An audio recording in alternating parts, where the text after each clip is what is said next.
this week's Red and White Show, a recap of some of the big moments that have happened at Doncaster Rovers over the last couple of weeks. Starting with our very own SLO, Dean Medcalf, taking the FSA SLO of the Year award for 2023. Dean, first of all, many congratulations. The FSA Supporter Liaison Officer of the Year award. How are you feeling after picking up that prize? I'm absolutely buzzing. It was a bit of a whirlwind afternoon, evening, shall I say. I wasn't really expecting it. There was a lot of good other SLOs nominated for the award, and when my name was called out, I just couldn't believe it. I was really over the moon.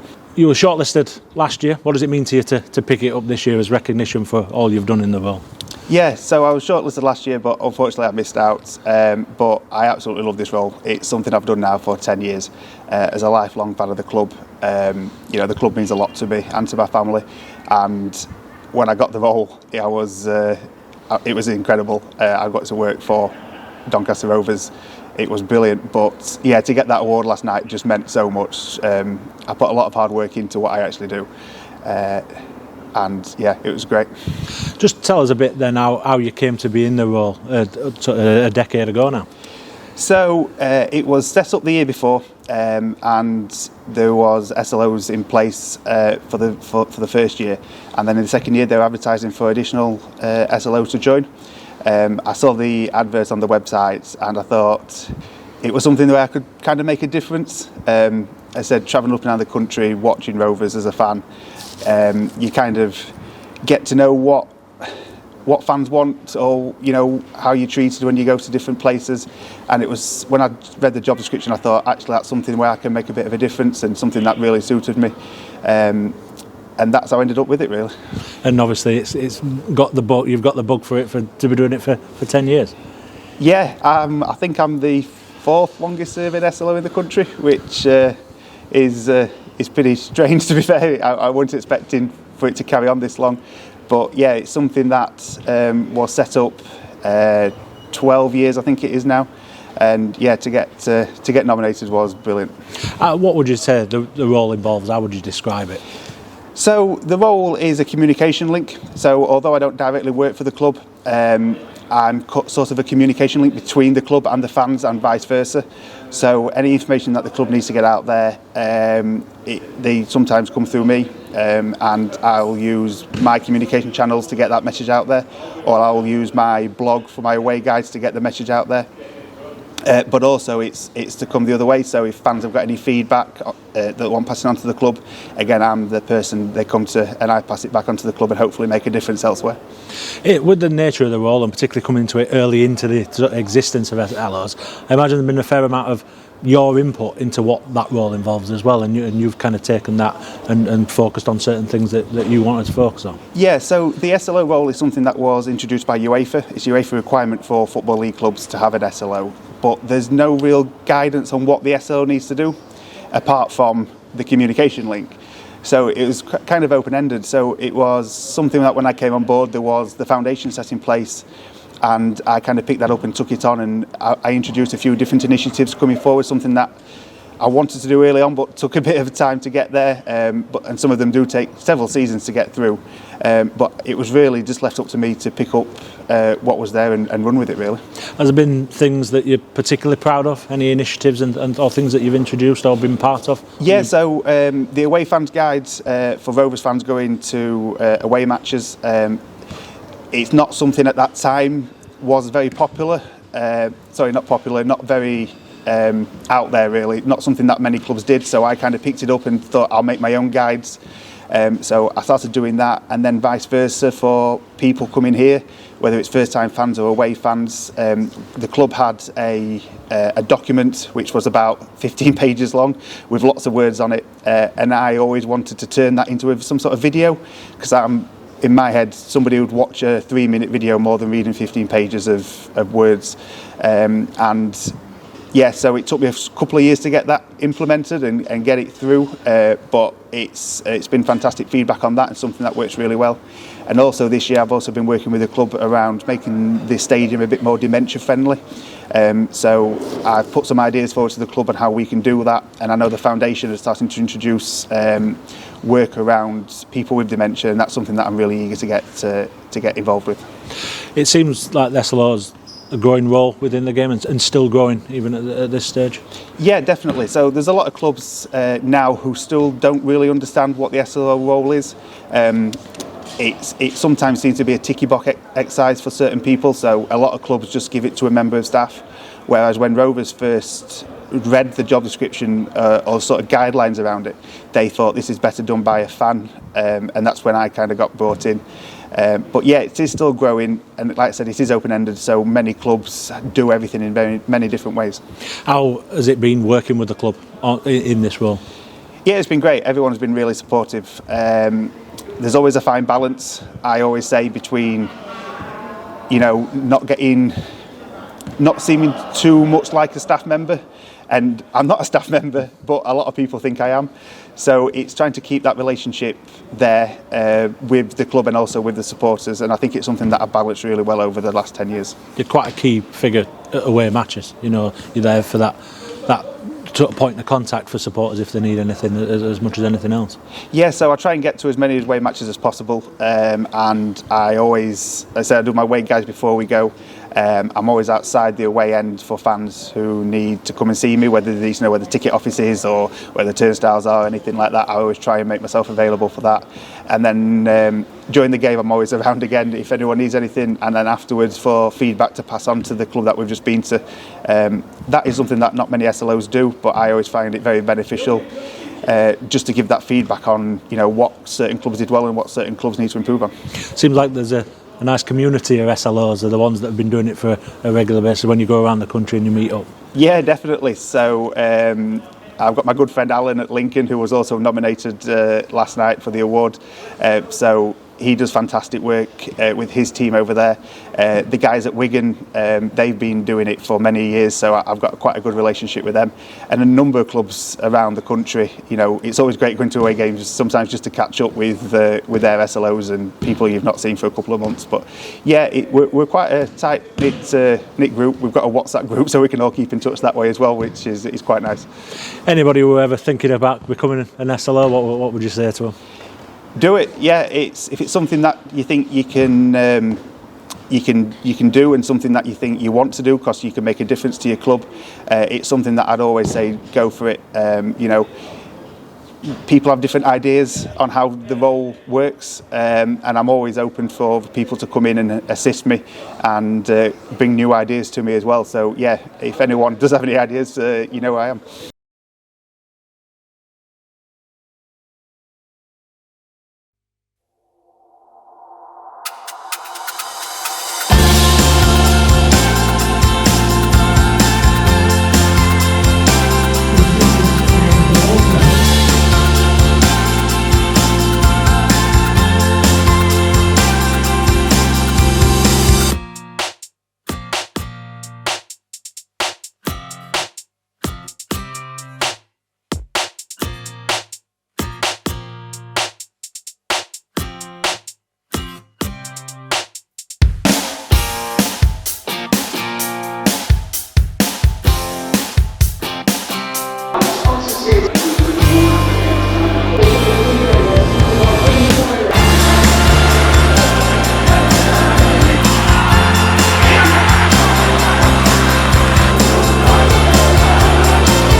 So, if you weren't a footballer, what would you like to be?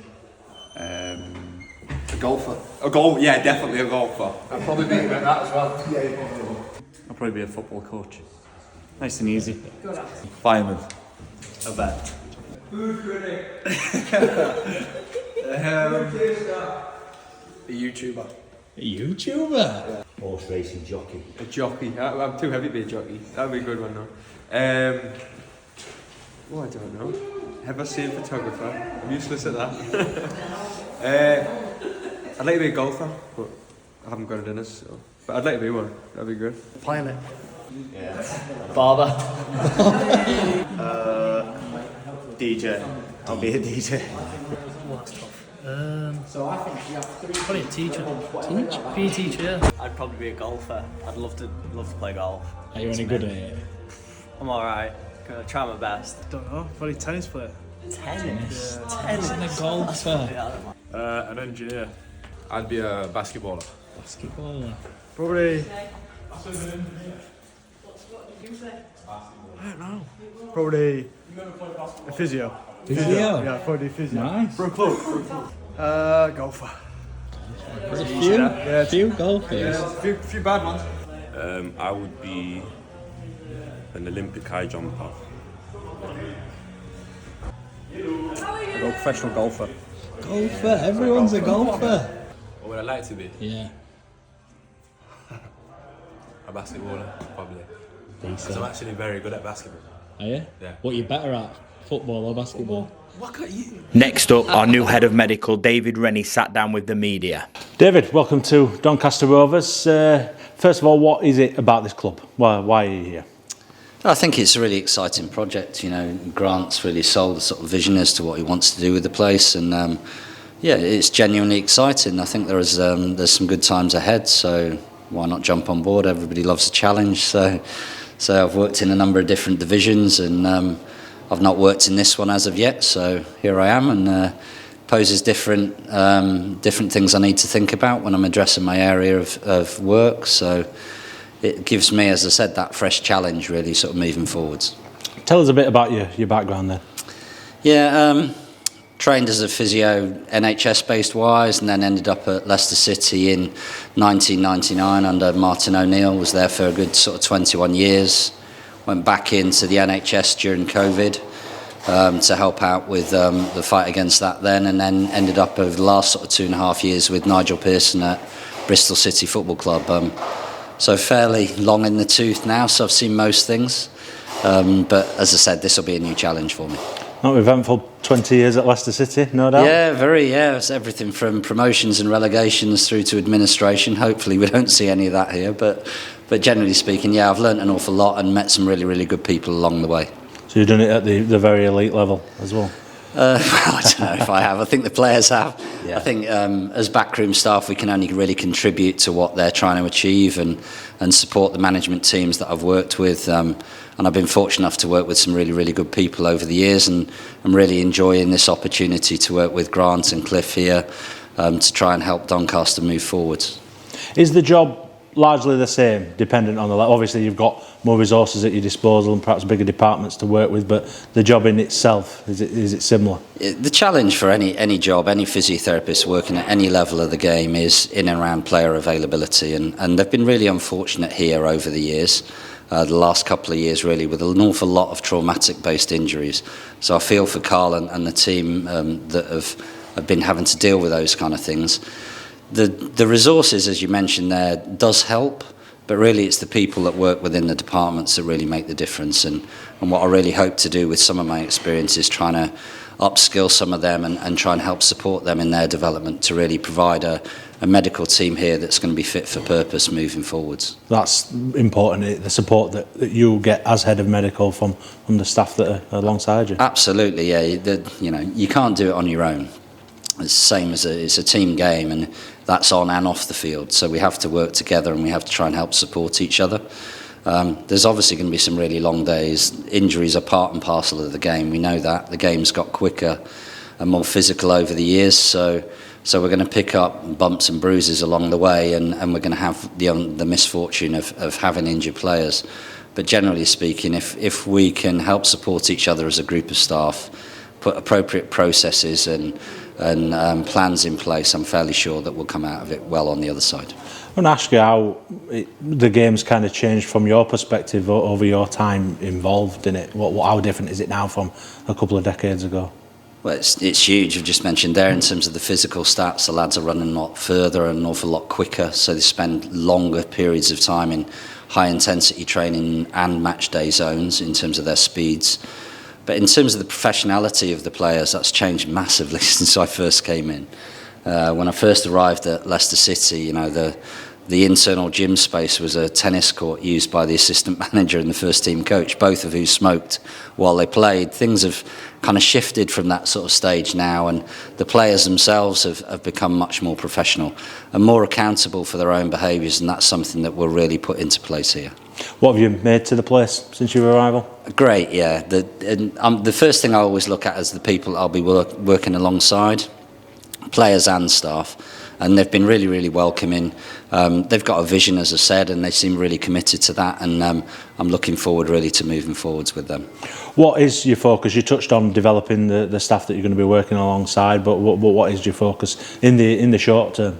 Yeah, in the short term, really, we need to try and get enough support staff into the first team sort of setting and into the older academy areas, so that when we're trying to bring players through from the academy into the first team area, that they're fit enough, robust enough and strong enough to cope with the demands that Grant and Cliff place on them. So we have to look at that sort of pathway. But then equally, on the first team side of things, I need to try and help the players get over existing issues that they're currently facing and make them robust enough to cope with, again, those sort of demands. So it's about putting processes in place for trying to reduce the number of soft tissue injuries that we feel.